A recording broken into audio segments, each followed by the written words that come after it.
21শে জুলাই তৃণমূলের শহীদ দিবস। ওই দিন বিজেপি গণতন্ত্র হত্যা দিবস পালন করবে। রাজভবনের সামনে ধর্ণা শেষে ঘোষণা করেছেন শুভেন্দু অধিকারী, গা ঘেঁষাঘেঁষি করে প্রচারে থাকার চেষ্টা কটাক্ষ তৃণমূল নেতা কুণাল ঘোষের। আমরা 21শে জুলাই গণতন্ত্র হত্যা দিবস পালন করার জন্য আহ্বান করছি। রাজ্যের সর্বত্র বেলা 1টার সময় গোটা রাজ্য জুড়ে গণতন্ত্র হত্যা দিবস সাধারণ জনগণ পালন করুন।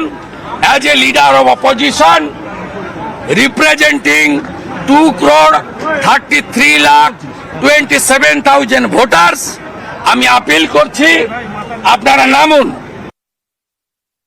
আজকে মাঝে মাঝে কখনো কখনো কোনো দল জেগে ওঠে 21শে জুলাই অমুক করব, 21শে জুলাই তমুক করবো। আরে ভাই, 21শে জুলাইয়ের সঙ্গে তোমাদের কিসের সম্পর্ক? 21শে জুলাই মমতা বন্দ্যোপাধ্যায়ের সৈনিকদের আত্মবলিদানের দিন, এবং এই 21শে জুলাই দিনটা বাংলার এবং দেশের রাজনীতির একটা দিক নির্দেশ করে।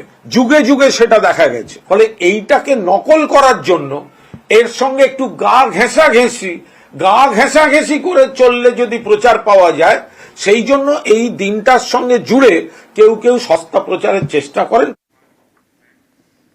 রায়গঞ্জ রানাঘাট দক্ষিণের উপনির্বাচনে ঝামেলার অভিযোগে সরব শুভেন্দু অধিকারী। আগামী 19শে জুলাই 2 আসনে কর্মসূচির ডাক বিরোধী দলনেতার। এজেন্টই দিতে পারেনি বিজেপি, তাই পদ্মের থেকে মুখ ফিরিয়েছেন ভোটাররা। ভোটে হেরে এখন কান্নাকাটি কেন, প্রশ্ন তুলে পাল্টা খোঁচা কুণাল ঘোষের। আগামী 19 তারিখ থেকে রানাঘাট দক্ষিণ রায়গঞ্জে যে ভোটাররা ভোট দিতে পারেননি, যাদের বাড়ি ভোটের দিন আগের দিন আক্রান্ত হয়েছে, তাদের কাছে বিরোধী দলনেতা পৌঁছাবে, তাদের পাশে বিরোধী দলনেতা পৌঁছাবে। একজনকে দেখাতে পারবেন বাই ইলেকশনে যিনি বলছেন যে আমি ভোট দিতে গেছি অথচ আমায় ভোট দিতে দেওয়া হয়নি? শুভেন্দুবাবু জেনে রাখা উচিত, আপনার ক্যান্ডিডেট মানিকতলার কল্যাণ চৌবে, ওনার হাতে কোনো অভিযোগ ছিল না বলে উনি স্ক্রুটিনিতে যাননি। আপনারা তো এজেন্টই অর্ধেক দিতে পারেননি। ভোটার আশা করেন কি করে যে ভোট দিতে যাবে? কোথাও তৃণমূল কাউকে বার করে দেয়নি। ভোটার আপনাদের প্রতি বীতশ্রদ্ধ। আপনাদের ভোটার নয় আপনাদের ভোট দেওয়ার জন্য রাস্তায় নামেনি, অথবা বুথে গেলেও তৃণমূলকে ভোট দিয়েছেন। ফলে এখন এসব কান্নাকাটি করে লাভ আছে? রাজ্যের যে 4 কেন্দ্রে উপনির্বাচন ছিল, সেই 4 কেন্দ্রে তৃণমূল 4-4। আর উপনির্বাচনেও ভোটে লুটের অভিযোগ সরব শুভেন্দু অধিকারী। যারা ভোট দিতে পারেননি তাদের জন্য পোর্টাল চালুর ঘোষণা করেছেন শুভেন্দু। সাজিয়ে গুছিয়ে মিথ্যে অভিযোগ করানো হবে পোর্টালে, কটাক্ষ কুণাল ঘোষের। আমি আগামীকাল এলপির একটা পোর্টাল চালু করব, যেখানে লোকসভা এবং বাই ইলেকশনের 4টে কেন্দ্রে আপনি ভোট দিতে পারেননি, আপনাকে ভোট দিতে দেওয়া হয়নি, আপনি নাম রেজিস্ট্রেশন করবেন। তারপরে আপনাদের নিয়ে সব সাংবিধানিক প্রতিষ্ঠানে পৌঁছে যাওয়া, প্রয়োজন হলে রাষ্ট্রপতি মহোদয়ের দৃষ্টি আকর্ষণ করে, প্রয়োজন হলে উচ্চতর আদালতে গিয়ে বাবা সাহেব আম্বেদকর আপনাকে যে অধিকার দিয়েছেন, সেই অধিকারকে প্রতিষ্ঠিত করার লড়াই আপনাদের বিরোধী দলনেতা শুরু করবে। বিজেপির যে পোর্টালের কথা শোনা যাচ্ছে, বলছে অভাব অভিযোগ জানাতে পোর্টাল করবে বিজেপি। প্রথম পোর্টালে নাম লেখাবেন দিলীপ ঘোষ। 5 বছর মেদিনীপুরে চাষ করার পর আমায় তুলে দেওয়া হয়েছে দুর্গাপুরে। দ্বিতীয় অভিযোগ অগ্নিমিত্রা পাল। দিলীপ ঘোষের ফেলে যাওয়া টিমটা আবার আমাকে হারিয়ে দিয়েছে। তথাগত রায় সেখানে লিখবেন কামিনী কাঞ্চন দিয়ে বিজেপি চলছে। দিলীপ বিজেপি বনাম সুকান্ত বিজেপি, এদের সমস্ত খেউড়ের জায়গায় পরিণত হবে ওদের ওই পোর্টাল। সাজিয়ে গুছিয়ে 2-1জনকে দিয়ে মিথ্যে 2-1টা অভিযোগ করাবে, ওসবের কোনো ভ্যালু নেই। বন্ধ বা হরতাল নয়, রাস্তায় নেমে আন্দোলন নবান্ন অভিযানের হুঁশিয়ারি শুভেন্দু অধিকারী। 17 জুলাই দলীয় বৈঠকে প্রস্তাব দেবেন বলে জানিয়েছেন বিরোধী দলনেতা।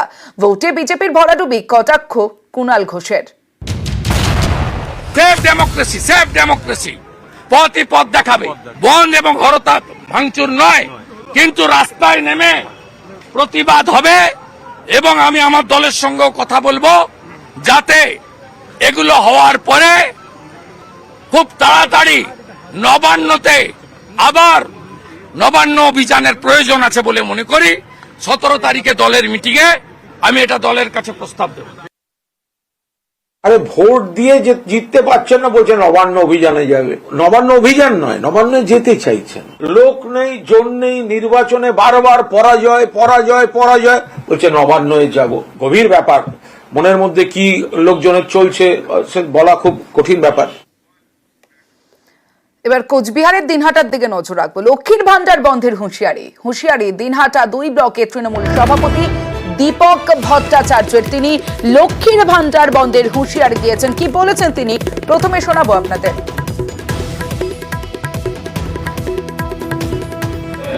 অন্ততপক্ষে কিছু হলেও ওই বস্ফোরণের মতো জায়গায় যারা এত কিছু পাওয়ার পরেও, লক্ষ্মীর ভান্ডারের বর্ধিত টাকা পাওয়ার পরেও তৃণমূল কংগ্রেসকে ভোট না দিয়ে বিজেপিকে ভোট দিয়েছে, আমাদের সেখানে অন্ততপক্ষে কিছু লক্ষ্মীর ভান্ডার আমাদের কেটে দেওয়া দরকার আছে।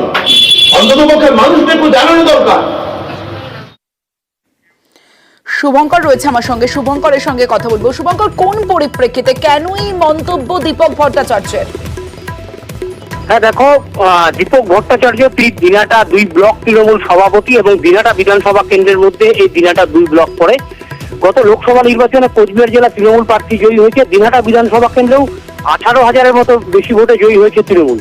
কিন্তু কিছু কিছু এলাকায় তৃণমূলের ফল খারাপ হয়েছে এবং এরপরই তৃণমূল নেতৃত্বের ধারণা যে একাংশ মহিলা তাদের ভোট দেয়নি, তারা লক্ষ্মীর ভান্ডার নিচ্ছে তো অথচ ভোট দিচ্ছে না। গতকাল 21শে জুলাইয়ের প্রস্তুতি সভা উপলক্ষে দিনহাটা 2 ব্লকের সুকারুকুটিতে এক সভা ছিল। সেই সভায় বক্তব্য রাখতে গিয়ে দিনহাটা 2 ব্লক সভাপতি দীপক ভট্টাচার্য বলেন, সুকারুকুটি গ্রাম পঞ্চায়েতের বসকোটার এলাকার কিছু মহিলা যারা লক্ষ্মীর ভান্ডার নেয় অথচ তারা তৃণমূলকে ভোট দেয়নি, তাই তাদের এই লক্ষ্মীর ভান্ডার বন্ধ হওয়া উচিত। এই বিতর্কিত মন্তব্য ঘিরে ইতিমধ্যেই হইচই পড়ে গিয়েছে রাজনৈতিক মহলে। যদিও গোটা বিষয়টি নিয়ে তৃণমূলের জেলা নেতৃত্ব যেটা জানিয়েছে যে দীপক ভট্টাচার্যের ওই বক্তব্যকে দল সমর্থন করে না। মমতা বন্দ্যোপাধ্যায়ের এই প্রকল্প সবারই জন্য প্রকল্প। তমশ্রী। বেশ শুভঙ্কর, তৃণমূল নেতার এই মন্তব্যে তুঙ্গে রাজনৈতিক তরজা। বিজেপি যেমন কটাক্ষ করেছে, অন্যদিকে রাজ্য তৃণমূলের সহ সভাপতি তিনি রবীন্দ্রনাথ ভট্টাচার্য তিনি বলছে যে দীপক ভট্টাচার্যের এই বক্তব্য দল সমর্থন করে না, বলেছেন রবীন্দ্রনাথ ঘোষ।